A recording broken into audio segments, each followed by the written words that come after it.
Nathan masih ada, walaupun memang Nathan mungkin tidak terlalu capable. Tapi kalau dia punya space, penetnya Nathan ya tetap Nathan. Aku setuju banget sih, Tamus nih. Di tangan, entah mungkin Arkeosi atau Geek Farm ya. Tapi seperti yang kau bilang, ini chance untuk Geek Farm untuk ngamanin Tamus ya biar gak jatuh ke tangan Arkeosi. Dan lebih membuat Esmeralda lebih safe di landingnya. Bisa aja di-pick sama Geek Farm. Bisa.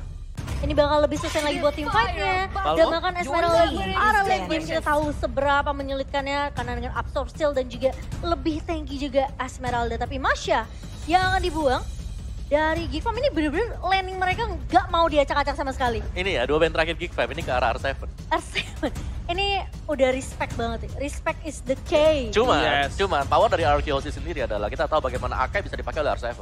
Iya, jadi fleksibel juga dari Arkeosi. Masih flex. Oke, sebenarnya ada Balmond tentunya yang akan di-ban oleh Arkeosi. Itu target ban terhadap Hans. Balmond dia tutup, dia nggak mau ada Balmond di sini dan possibility-nya seperti kata Wawa. R7 bisa pakai Akai karena mungkin dengan adanya Balmond yang diamankan, kanan ini bisa ngambil Karina loh. Bisa, kanan ini bisa ambil Karina. Nah, tapi posisinya kalau kanan ambil Karina, berarti di sini Akainya akan turun ke jungler. Betul. Kalau ya, karena dia ambil Karina, kiri Tamus lepas. Ya.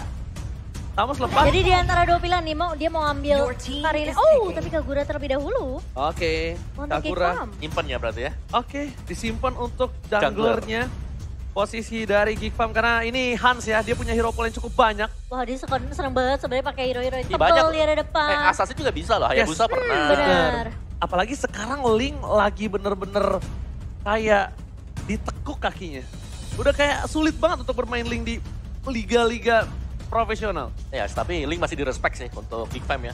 Karena berhadapan dengan pilot yang kuat pastinya masih tetap merepotkan juga. Alberto ya. Kasarnya pesawat tempurnya disetirnya sama si Tom Cruise. Aduh. Betul kamu. Kanannya dia ambil Tamus untuk di ESP laner. Akainya di area jungler. Yes. Like I said before. Oke. Karena kalau dia paksa ini, tapi ini menurut aku, ini kita belum ada switch ya. Iya. Ini karena opini aku pribadi. Kalau Akainya akan taruh di offlane, itu akan berat untuk lawan Esmeraldanya. Mungkin untuk head to head dari pilot, aku nggak ngomong itu ya, tapi head to head untuk dari segi hero-nya, Bung. Ya, cuman yang seremnya di sini adalah 3 hero yang dipakai oleh Arkeosi ini.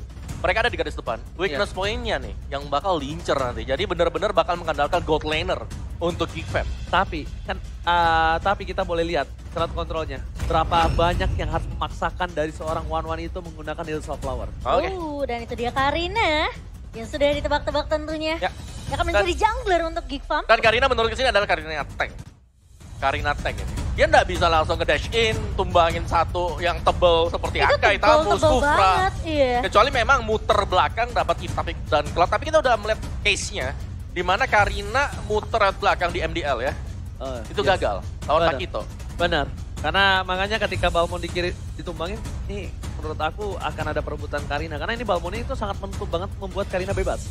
Tapi balik lagi, Akai head to head dengan Karina. Untuk posisi sekarang dengan class control dimiliki dari RRQ. By draft, RRQ menang di posisi early to mid. Ya kan, walaupun dia punya late game insurance juga, dia punya Eve, dia punya Tiger on defense, dia punya Cloud. Tapi sisi kanan mereka punya one-one. So, buat kalian semua yang ada di rumah, sebentar lagi kita bakal menuju ke arah match pertama, match pembukaan MPL Arena. Are you ready?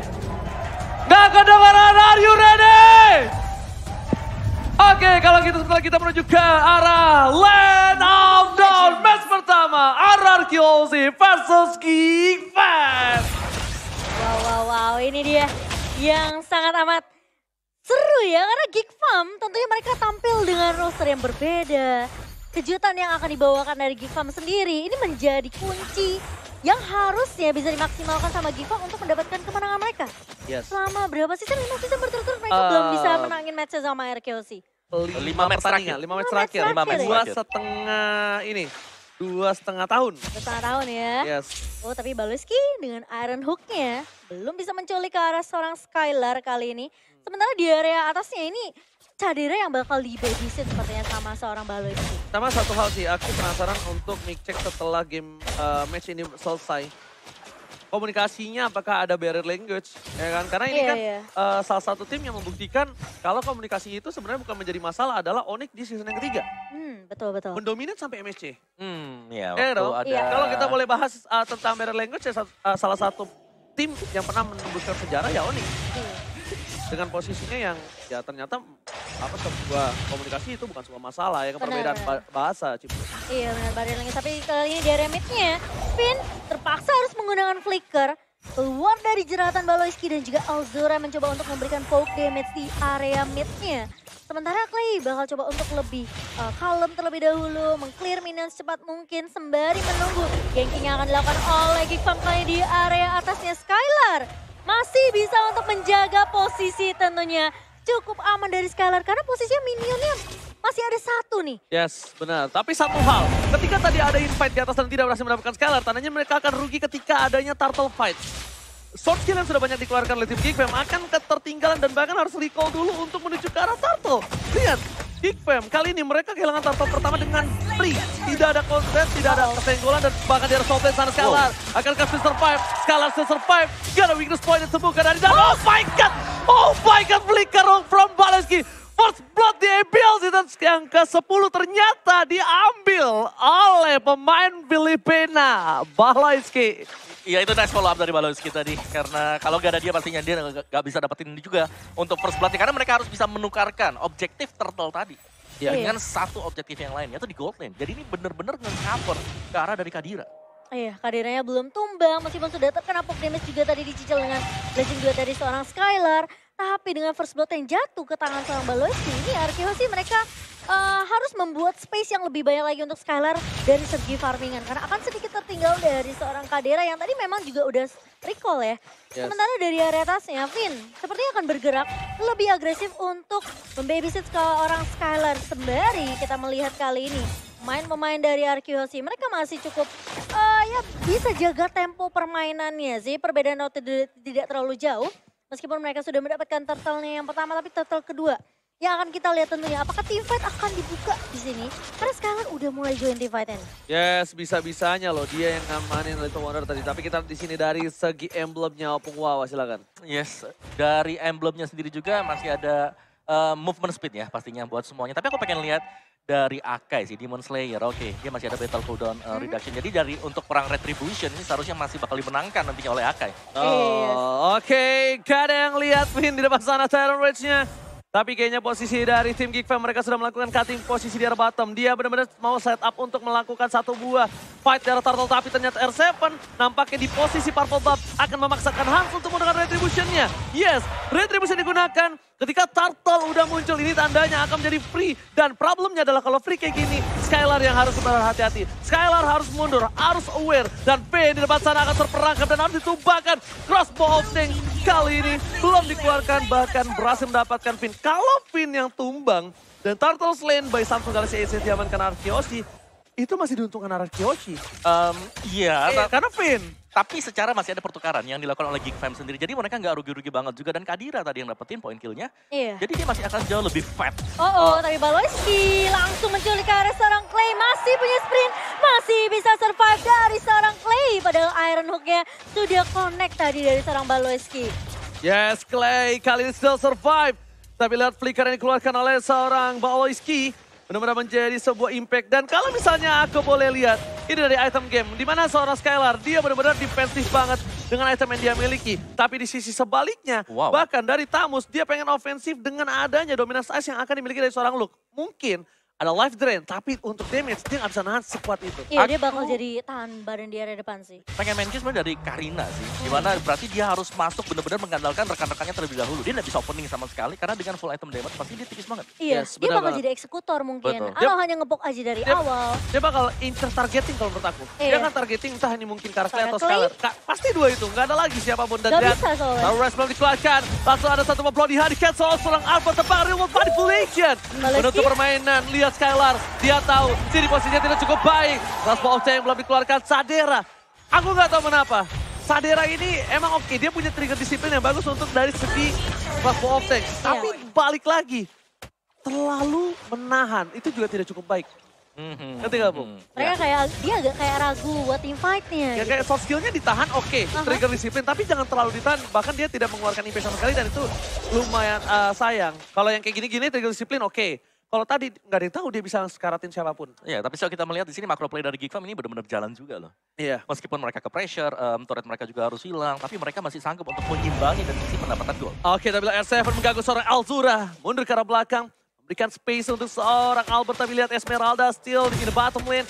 Dia mau tetap menangin dan lihat Red dikeluarkan, dipoloskan. Paloski masih bisa melingkar ke arah belakang. Membuat satu buat Sartel didapatkan oleh seorang Albert. Oh my god, Skylar, what are you doing? Gak ada melingkar dan pakai Skylar, almost done. Dipecahkan begitu saja, weakness point-nya. Crossbow of them berhasil mendapatkan 2 double kill di arah top lane. Tadera masih mau lebih, real world manipulation. Dan bahkan dikeluarkan dari posisi Klane. Oh my god, Pulse, what happened?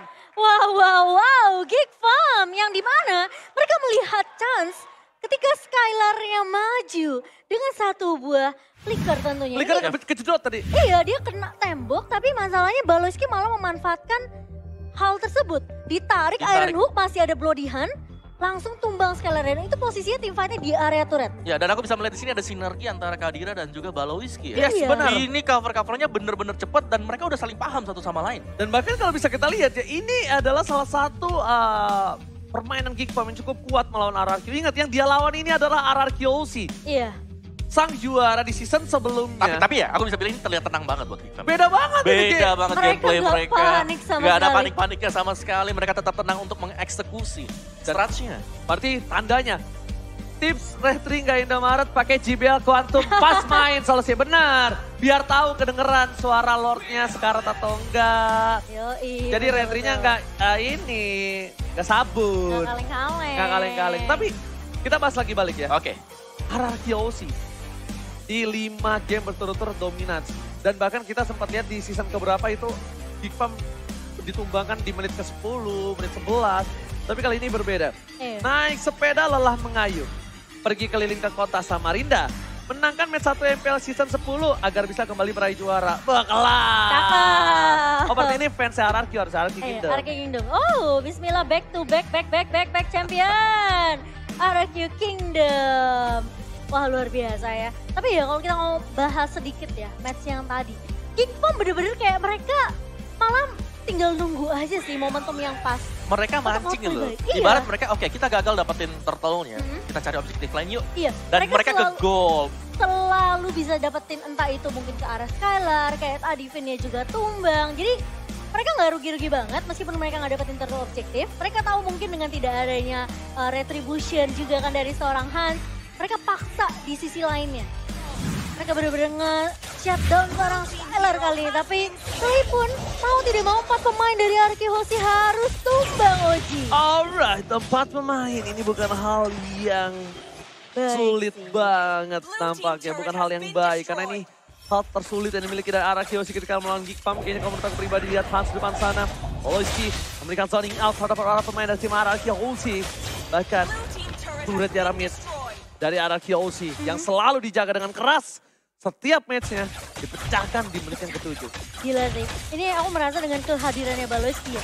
Ini Geek Farm bener-bener beda banget. Semua rotasi, semua komunikasi dipegang sama Baloski. Ya, aku pengen mention buat Kadira sendiri juga gitu loh. Pemain yang kita nggak tahu dari mana, tapi dia bisa memberikan perform yang luar biasa. Iya, ini Geek Farm kayak pada pakai axe ya. Semua bau badannya hilang, lebih pede mainnya. Dan yang pasti juga buat kalian jangan lupa untuk jajan di GrabFood karena ada diskon 20.000 pakai kode promo MPLIDX. Grab langsung di scan aja ya. Ini yang menyelamatkan hidup saya di satu season kemarin. Benar, hadiah dari GrabFood untuk AB. Iya. Tiketnya itu saya menyelamatkan hidup saya di rumah. Wow. Dan juga, ini dia yang bikin saya selalu semangat tiap hari. Oh, Bang Wawa. Iya, saya pakai Head & Shoulders, bro. Biar segar dan wangi. Cuma tetap aja nggak ada yang nyangkut. Aduh. Ada yang nyangkut. Ada. Rank kamu nyangkut. Yes, tapi dari in-game-nya sekarang ya, Geek Farm mereka udah lagi pegang kendali permainan. Lagi pegang. Bener, mereka dapetin atas bawah, mereka juga bisa mungkin item-itemnya lumayan jadi, secara team play-nya juga rapi. Play-nya rapi banget kok. Ya, gak ada yang langsung gerasa gerusu buka fight. Mereka gak terlalu overcommit untuk mungkin buat kesalahan ya. Ini bener-bener mainnya disiplin banget dari Geek Farm sendiri. Oke. Tapi tapi R7 tiba-tiba Oji. Ditumbangkan begitu saja, ini tandanya menjadi Lord. Dan cukup berat untuk tim Anarkyoshi kalau mau dicuri begitu saja. Valoisky berikan prison di depan sana, ada Luke. Albert is coming, Finn. Jangan sampai terperangkap. Luke mencoba melakukan zoning out. Bahkan Iron Hook berhasil didapatkan, Finn. Mencoba di follow up. Kadera ditumpahkan begitu saja, shutdown. Meanwhile dari belakang Clay still survive but not today. Retribution from Albert. Oh my god, still Lord Albert kali ini kembali memberikan permainan yang luar biasa.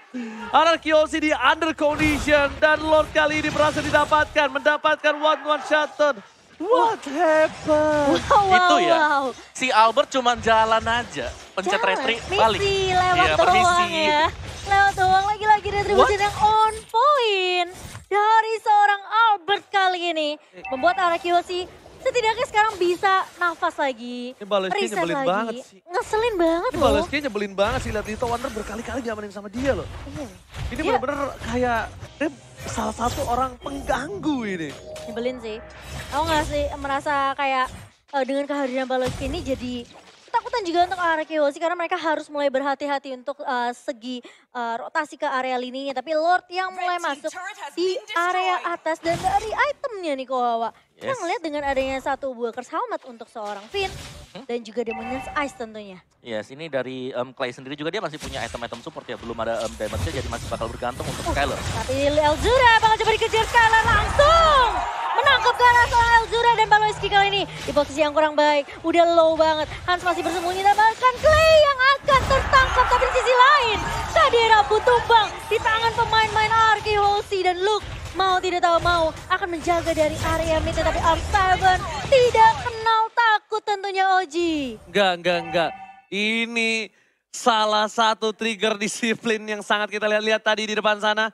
Dia bouncing ball tahan, nggak ada Tyrant Rage sama sekali ketika udah nggak ada anti crowd control dari seorang One langsung dikeluarkan Tyrant Rage-nya Albert yang memancing itu.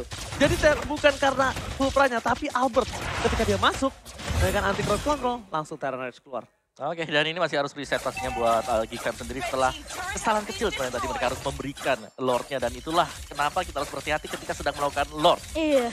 Karena sekali keculik momentum yang tadi dipegang oleh Geek Farm langsung Langsung hilang, berbalik. kebalik. Tapi menurut aku pribadi, Geek Farm udah melakukan zoning out.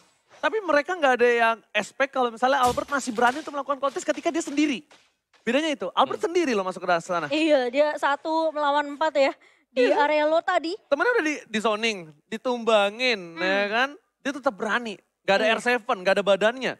Urusan belakangnya, tapi yang penting apa? Adu retribution. Aduh, retri, betul, Nah, betul. Dan pemain-pemain dari Geek Farm juga mereka nggak nge-shutdown Albert yang tadi cuma asal lewat doang. Yang cuma jalan. Untuk retribution ke arah Lordnya kok Wawa. Tapi kali ini sifatnya bakal coba dibuka. Cadera udah mencicil. Karena seorang R7 kali ini sana dibuka. Tapi Elzura tumbang di tangan Skylar. Masih motivate lebih. Albert kali ini mendiarin depan. Tapi crossbow yang dilepaskan oleh Cadera. Mendapatkan R7. Ke arah crossbow yang lagi. Tapi kali ini Luke terpisah dari pemain Geek Farm. Masih bisa tas-tas. Tapi kali ini dibalikin keadaannya.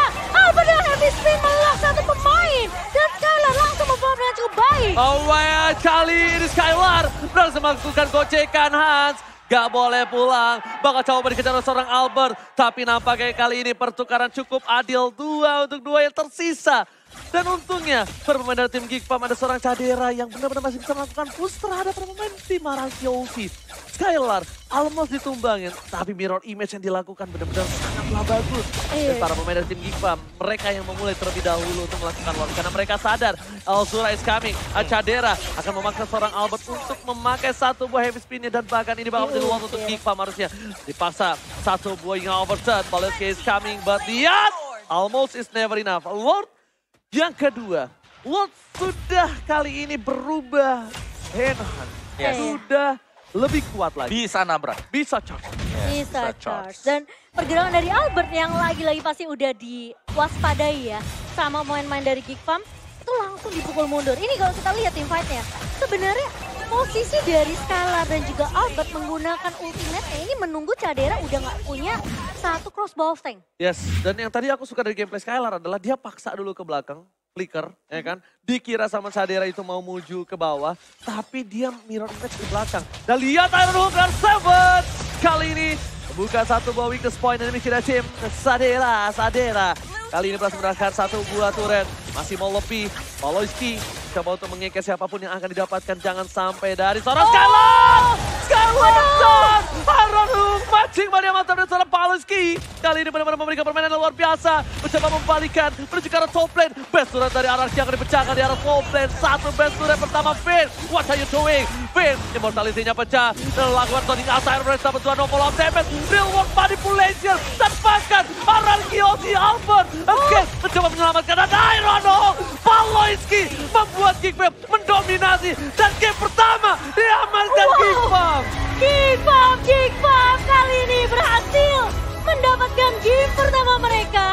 Dan lihat permainan yang disiplin yang dibawakan oleh Geekfam. 5 pertemuan, 5 match. 2-0, pecah telur untuk Geekfam. Wow, Geekfam berhasil mendapatkan game pertama mereka.